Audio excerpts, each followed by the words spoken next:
Hukumat qarori bilan talabgorlarni arxiv hujjatlarini tartibga keltirishga kompetentligi yuzasidan attestatsiyadan o'tkazish bo'yicha davlat xizmatini ko'rsatishning ma'muriy reglamenti tasdiqlandi. Reglament tashkilotlar hujjatlarini tartibga keltirishga mas'ul shaxsning kompetentligi yuzasidan uni attestatsiyadan o'tkazish bo'yicha davlat xizmatini ko'rsatish tartibini belgilaydi. Davlat xizmati vakolatli organ tomonidan davlat xizmatlari markazlari yoki yagona interaktiv davlat xizmatlari portali my.gov.uz orqali ko'rsatiladi.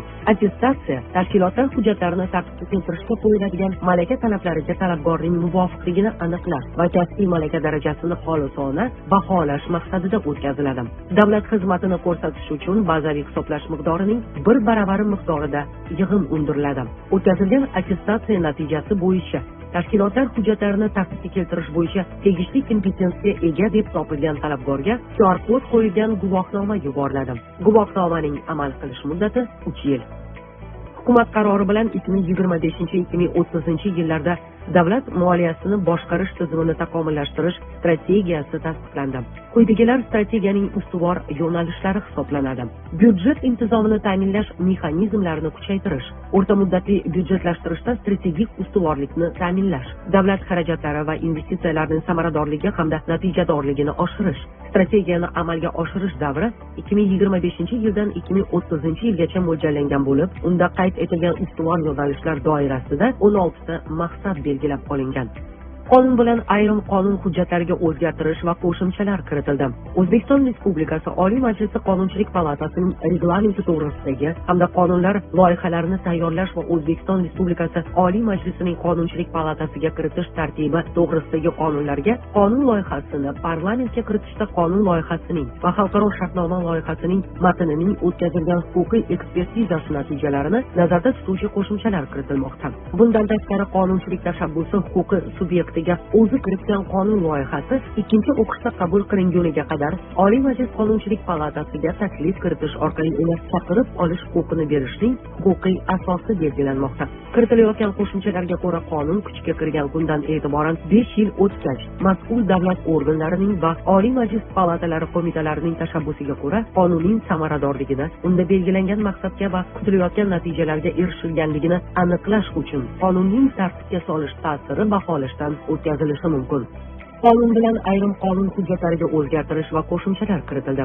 Ma'muriy javobgarlik to'g'risidagi kodeksga haydovchilarning transport vositalarini trotuarlardan, piyodalar va velosiped yo'laklaridan hamda ularga tutash hududlarda barpo etilgan yashil maydonlardan yurgizganligi uchun ma'muriy javobgarlik belgilanishini nazarda tutuvchi o'zgartirish va qo'shimchalar kiritilmoqda.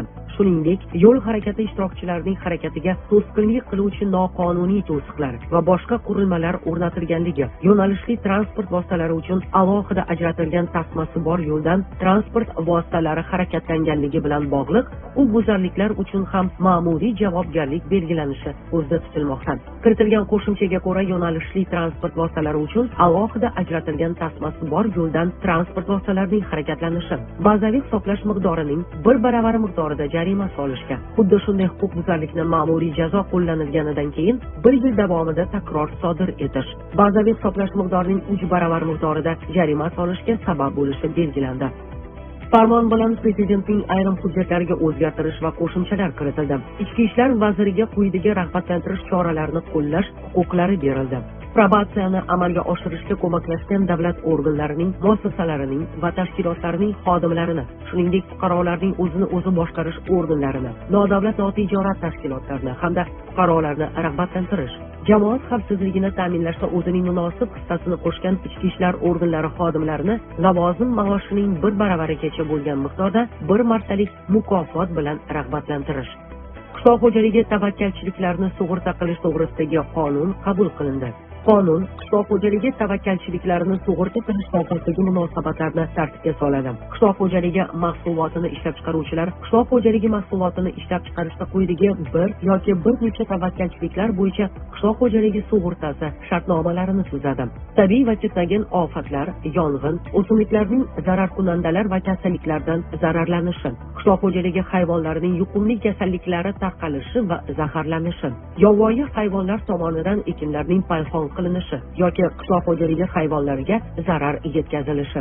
3-shaxslarning xatti-harakatlari. Qurilish va uy-joy kommunal xo'jaligi sohasida davlat nazoratini samarali tashkil qilish chora-tadbirlari to'g'risidagi Prezident farmoni qabul qilindi. Farmonga ko'ra, quyidagilar qurilish va uy-joy kommunal xo'jaligi sohasida davlat nazoratini takomillashtirishning asosiy maqsadlari etib belgilandi. Qurilish va uy-joy kommunal xo'jaligi sohasida nazorat qilish inspeksiyasini inspeksiya mustaqil respublika ijro etuvchi hokimiyat organi sifatida shakllantirish, qurilish, ko'p kvartirali uylarni boshqarish hamda ichimlik suvi ta'minoti va oqova suvlarni chiqarib yuborish sohasida nazorat funksiyalarini to'liq raqamlashtirish, xususiy sektor tomonidan amalga oshiriladigan nazorat tizimi mexanizmlarini shakllantirish. 2025-yil 1-iyuldan barcha ichimlik suvi ta'minoti va oqova suvlarni chiqarib yuborish tizimi obyektlari majburiy tarzda shartnoma asosida texnologik auditdan o'tkaziladi. Bosqichma-bosqich hududiy inspeksiyalarda qurilish obyektlarini onlayn kuzatish markazi tashkil etiladi. Tajriba sinov tariqasida 2025-yilda Qashqadaryo viloyatidagi davlat byudjeti mablag'lari hisobiga yangidan quriladigan obyektlarga video kameralar o'rnatiladi. Qurilish va uy-joy kommunal xo'jaligi sohasida davlat nazoratini amalga oshirishda mobil video kameralar, bodi kamera va maxsus planshetlardan foydalaniladi.